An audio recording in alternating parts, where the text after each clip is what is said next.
All right, hey everybody. As you can see, I'm in New York City right now at BitDevs NYC.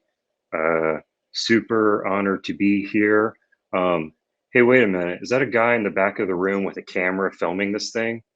Hey, you can't do that. No, this is BitDevs. You can't take any photos in here. Hey, security, get that man out of here. Get that man out of here. Take all his Bitcoin too. Okay, good. Glad that person's out of the room. Hopefully nobody else snuck a camera in here and videotaped this talk. So I'm Stephen DeLorme. I'm a designer. I work in the Bitcoin design community, focusing on the Bitcoin design guide. And I'm here with Patricia, who is invisible. Yes, what Stephen is trying to say is we gave this presentation, as you can see on the date. It is not March like we are in this month. We gave it last month at BitDevs, which for those who don't know, there's a few cities throughout the world now that host a meetup for Bitcoin developers, BitDevs. And we gave a 15-minute talk, so thank you to BitDevs for letting us do that, and thank you to all the attendees. I'm Patricia. I'm also a designer of a background in product interaction. Steve and I both love free and open source Bitcoin design and development. So we are just going to kick off this talk and give you a little bit of a primer on what it is we do, why we do it, and a little process about use cases and projects that are currently going on in the Bitcoin design community. Let's kick it off. Man, you thought that no one would be fooled by my green screen New York background? I'm offended. But yeah, the Bitcoin design community. So we're helping to make Bitcoin more intuitive and more accessible. That's right. So what does that mean? Who is it intuitive for? Who's it accessible for? So many of you who are watching this have probably heard of Bitcoin and can kind of recognize it's grown in popularity since its inception 13 years ago. So we want to make sure that everyone has a chance who wants to learn about Bitcoin, to get involved in projects, or to transact with it. It's something that people who are designers are getting more active in, so that way people have a chance. When we say accessibility, we also mean inclusivity. So globally, no matter what language you speak, what you have access to in terms of resources, as long as you got a cell phone and the willingness to learn, we want to make sure that you have a chance to be involved in this amazing project, which is Bitcoin. So let's move along. Yeah, and you can follow the design community at a lot of different places. We got a website, bitcoin.design. These are all linked to. We'll share this Figma presentation in the notes of the video. It's got a GitHub repository where we do a lot of the coordination for our projects. It's where we store a lot of the code and imagery for our projects and coordinate on issues, things like that. Get up to follow us on Twitter to get some updates there. And then a lot of our call recordings, just like this one, are on YouTube and Bitcoin TV. Totally. So I'd say based on what we've got here, there's a couple things I would also want to maybe add. In all of this you can find at bitcoin.design. That's our website, bitcoin.design. We've also got a Slack channel where there's a lot of great conversations about different focus topics, whether it be Lightning, whether it be private key management, general, maybe you introduce yourself, and people who have similar values and align with your interests in Bitcoin, figure out where you belong in terms of what you want to build, how you want to learn. Maybe you are a developer and you're not a designer and you want help from designers on your project, hop on Slack. We've also got a calendar. So you might be saying, Patricia, Stephen, how do you interact with each other? Well, all the events are on the calendar on the website. So if you're wanting to know what's going on, maybe you're in a different time zone and you feel like you don't have a place that fits in, we've got calendar events that go, I'd say, all spectrums of the hours. So feel free to jump in on our calls and GitHub and Slack. We want you here no matter what your level of experience is. Let's keep going. This is some of the projects that we work on in the community. Got the Bitcoin Icons Kit, which is a project to basically create a set of reusable icons for Bitcoin-specific applications. You might think of that as kind of analogous to like Font Awesome or Hero icons or something like that, but it's for the unique user flows of Bitcoin applications. It's also the Bitcoin UI Kit, which is a project to create Figma templates that give you a really good starting place for the user interface design of your Bitcoin applications. We also do Bitcoin design sprints with some projects, which are kind of, where you get designers, developers together and try and really quickly iterate on different ideas to improve projects. And then the Bitcoin Design Guide is kind of the flagship project of the community, which is where we try to document a good user experience, principles and techniques for Bitcoin products. That's right. So all this is to say that we don't just chat about design, we're also building. These are community initiated efforts that have become a reality that people actually use, whether they're custodial or non-custodial services. And perhaps you have an idea that isn't yet in our website or people aren't talking about on Slack. It's evolving all the time. So if you are part of the community and you have an idea and you want help with it, or you want to kick one off, we highly encourage you to jump in. And on that note, we also collaborate, but we will get into that later. Stephen, do you want to take this one? Yeah, so I wanted to kind of spend some time here focusing a little more on the Bitcoin Design Guide. It's just saying it's focused on trying to build these non-custodial products for Bitcoin in ways that are easy for people to use. And we've got some more stuff on the roadmap. It's kind of an evolving document that's being updated as designers and developers collaborate and form best practices. We're going to be adding more Lightning content to it in the future, talking more about merchants, multi-sig, accessibility, translating it. A lot of different potential directions this can go. Being open source, it just depends on who takes an interest in these topics and who kind of steps up and leads these particular topics. We had very much a focus on Lightning over the past 6 months or so here. Right after we launched a V1 of the guide, I'd say right around Bitcoin 2021 in Miami last year. And then there was the whole El Salvador announcement from Jack Mallers, and kind of realized that we needed Lightning in the guide yesterday. And so that's been the big push, is just getting it brought up to speed for Lightning, and just launched that earlier in February. So we're very happy about that. Yep, and one of the best parts about open source design is that there are rules, but we make the rules. So anybody can contribute. This is not a closed document. Anyone can view it. If you have things that you'd like to see improved, whether you're an individual or a business, you can either post something on GitHub or you can let us know on Slack. And this changes all the time too, right? So the whole idea of both version 1 and version 2 were to help people navigate some of the complexities in Bitcoin. And we want to continue doing it. So no matter where you work or live, you can use this as a tool to build, and you can use it as a tool to design. So moving on, we're also going to take in a lot more research and community efforts. So we're doing more user research, talking to people who are interacting with Bitcoin, not just people who are building for wallets. And so we don't know every use case, but we're going to try to help you. If you have any ideas, please let us know. Here's some examples of collaborations. So we have Albi, Zeus, Join Market, Hello Bitcoin, Bitcoin Core, and Bitcoin Smiles. These are more, you could think about it as sort of grassroots initiatives. People we pair with are also projects that we use ourselves. Stephen might be able to give a little bit more context around Zeus, since he helped out with that, and I can jump into Bitcoin Smiles for a little bit as well. Yes, I mean, Zeus was Evan Kalutis' project about trying to build like a really, really good mobile wallet for full node operators. And I really contributed mostly just to the kind of like branding and like art illustration for that kind of thing. In terms of the UI design, Bosch is the real powerhouse on that project.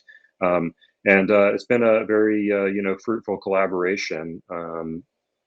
Between the Zeus project and the design community. So that it's not just pretty Figma prototypes. It's like these changes are actually being merged into the Zeus code base, and so it's pretty cool. And you can check out what they're working out on with the alpha release of Zeus. Hello Bitcoin's another really good collaboration. between the design community and others. This is a explainer video series that kind of teaches people Bitcoin fundamentals.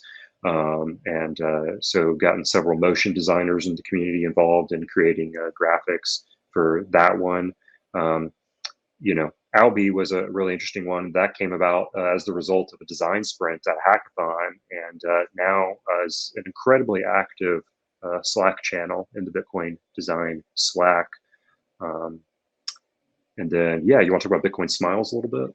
Sure. So Bitcoin Smiles is an initiative that really Pavlinex deserves a lot of credit for, but it was basically between the design community and BTC Pay. So the whole idea was raising Bitcoin for critical dental treatments in El Zonte, El Salvador. And we continue to work with Enrique and Diente Zonte, who are wonderful and helping their community on a really local level. It's kind of an idea about how Bitcoin can be crowdfunded without needing any centralized party. So amazing Bitcoiners all over the world were able to come together to create some real difference. And I think that it's awesome to see these things spring up, and we have more collaborations in the pipeline too. So if any of these speak to you, or if you feel like you have sort of FOSS initiative or an idea about how we might be able to collaborate Bitcoin design with another program or another wallet or something that's interesting and open source, please let us know. We are definitely open to ideas all the time.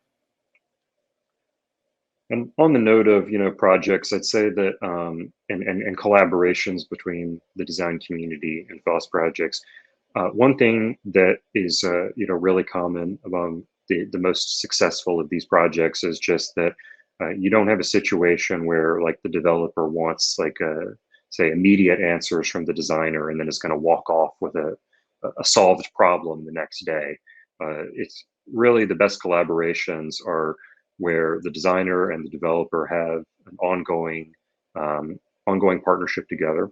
And you got to think about it like you're really just trying to put two people who have different approaches to solving problems in the same environment where they can bounce ideas off of each other and create something new. So kind of current example that's playing out in real time right now is the collaboration with Blixt Wallet. I want to kind of share with you some of what the community has been working on in regards to that wallet. So there is a design sprint. You can access it through this link here. And it's this FigJam file. And Johns and Pavlinex led us through these sessions right here. And these were just kind of exercises where we're trying to like figure out like what it is that we're actually working on. Because like ultimately, really, it's not just about like making a wallet look pretty. It's about actually making sure that it meets the goals, that meets the needs of a specific user. So we started out, just kind of like listening to some music and kind of brainstorming like different ideas of like problems that might be solved. So, how might we distinguish, unify on and off chain applications? How can we help the users quickly receive a Bitcoin Lightning payment? How can we, help people use the autopilot feature in the wallet? How can we explain what the autopilot feature is? So these are all just different ideas. Trying to figure out what it is that the product would do. Also trying to figure out what kind of person is going to use the wallet. You see here we're coming up with different ideas. And we're voting on different ideas for who could use it, because you got to think about the kind of person that Zeus wallet is designed for is going to be different than the kind of person that Blixt is designed for, which might be different than the kind of person that Bitcoin Beach or Breeze wallet is designed for. They're targeting different kind of users, and you kind of want to know what your user, who your user is, and what their needs are. Try to come up with like good long-term goals for the project, where we want to be in a year, what kinds of features we want to add support for. This is just kind of a, just daydreaming out loud sort of thing, how we could fail at reaching these goals. And then ultimately, the wallet developer, Hampus, who is in these calls with us, along with the moderators of the call, they turned this into like a series of challenges and a target user. So where the target user that Hampus wanted to go for was people who are familiar with Bitcoin, already own Bitcoin, but they're new to Lightning, and came up with a list of challenges that we were going to try and solve for the user. And Then went into trying to craft different user journey steps, doing a lot of research too about for these challenges that we're trying to solve for people. What are examples of other applications that have already solved these problems or attempted to solve them? And these aren't just Bitcoin applications. I mean, sometimes you want to look to, just regular web applications as well. Like, if you're trying to alert the user about something, maybe something like Slack is a good example. You're trying to warn the user before they take an action.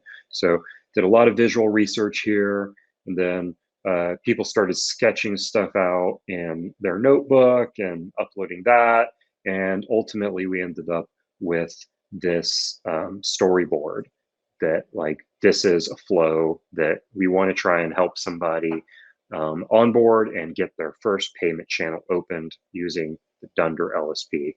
And several of us took these storyboard sketches and then started building prototypes based off of that. So you can see this file right here where I've got the storyboard laid out, and then I'm trying to recreate that in higher fidelity here. So I've got this kind of Blix dark wallet here, and I've got some little illustrations thrown in, little onboarding flow set up where we're educating the user about what it means to use this wallet, explaining to them about the block filter sync when they turn the wallet on for the first time, and all of that.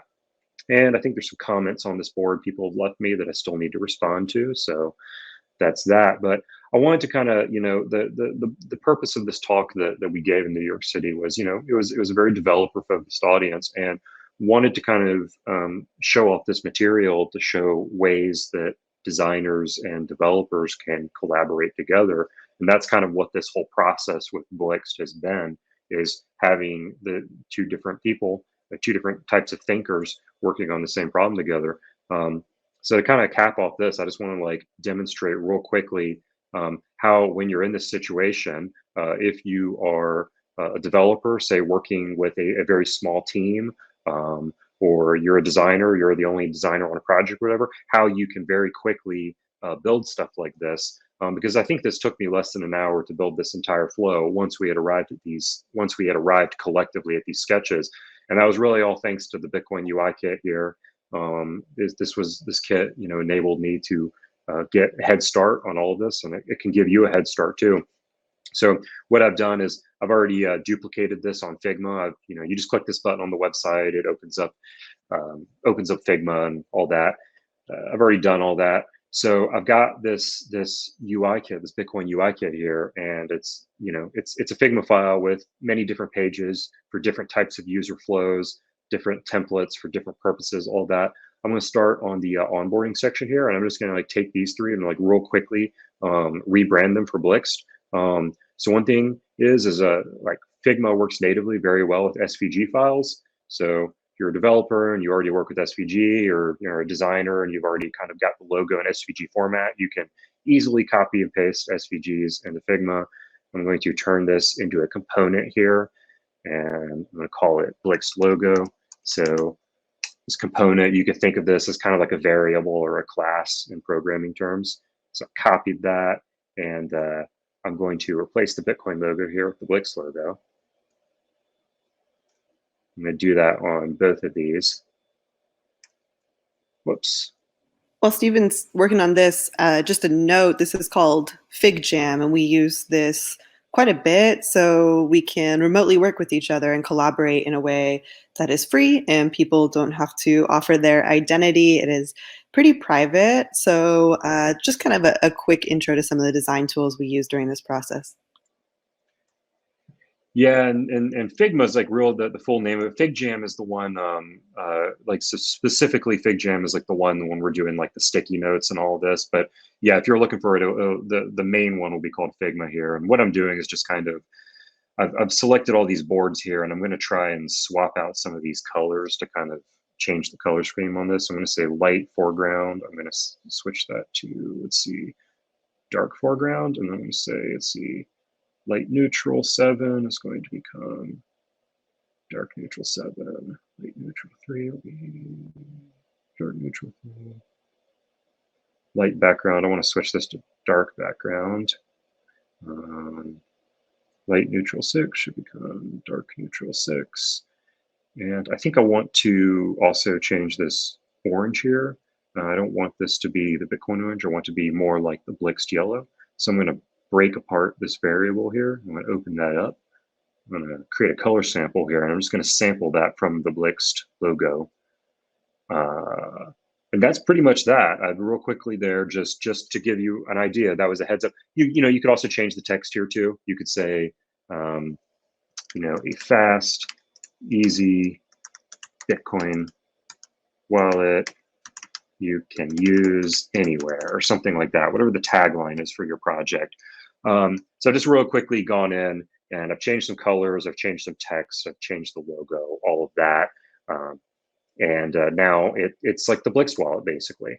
And this shouldn't limit your creativity. This isn't to say that all Bitcoin wallets should look exactly like this. This is a starting point, so that if you're an open source project and you don't have a large team, you can get up and running with a nice UI a lot quicker just by starting with a template and changing a few things.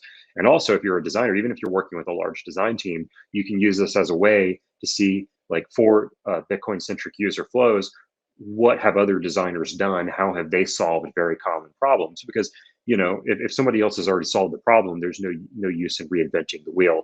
Ultimately, here, if you can have the slickest looking UI for your Bitcoin wallet in the entire world, but if every other wallet in the ecosystem has issues that confuse users, then people are equally as confused by Bitcoin, and those problems affect your wallet too. So I think it's good for us as designers and also for the industry to learn from each other, help each other out, and help share how we've solved problems. Because if it benefits the Bitcoin ecosystem, any UI improvements to the Bitcoin ecosystem ultimately benefit your company as well. That's my view of the situation. Absolutely. And on the same note, you might be looking at Stephen do this and say, I don't know how to do this. I'm not on that level, but I'm interested in design. We appreciate not just all levels of design enthusiasts and experts, but there's really no substitution for a person's local perspective. Being a decentralized community means what Stephen knows to be true for design and what I know to be true for design may not be the same in Ireland or Zambia or Puerto Rico. Everywhere has different values that only people who know the area well can contribute to. So if you feel like you have a voice or an understanding or background in copy or motion graphics or whatever the case may be, jump on in. We definitely want to have you. We're at bitcoin.design online. We have a Twitter account, Bitcoin_design, and we are super grateful to be able to do this every day and to talk to you. Do you want to bring up the mixer that we've got, Stephen? Oh, yeah. You know what? There's a new member mixer coming up soon. We did one of these back in December, and the basic idea with it was to just kind of have a call where newer people in the design community can get on and talk to each other, introduce themselves, what kind of stuff they like to work on, what they're hoping to work on. We can talk about some of the projects that are ongoing, projects that need help, what those projects might need, kind of pair people up with, projects that they might be interested in. Yep. And so the next one is 3/10. So March 10th at noon Pacific Standard Time. We try to use UTC, but sometimes we slip. So we will be having it on March 10th at noon Pacific Standard Time. So if you're new or you've been around the community for a while, you're watching this and you have some questions or you want to know how to get involved, I will personally be there. I can't speak for Stephen, but we'll have some other folks in the community and we can jump into topics or things from this talk that might have been of interest to you. So thank you for your time. We will see you on the internet. Yep, see you on the internet.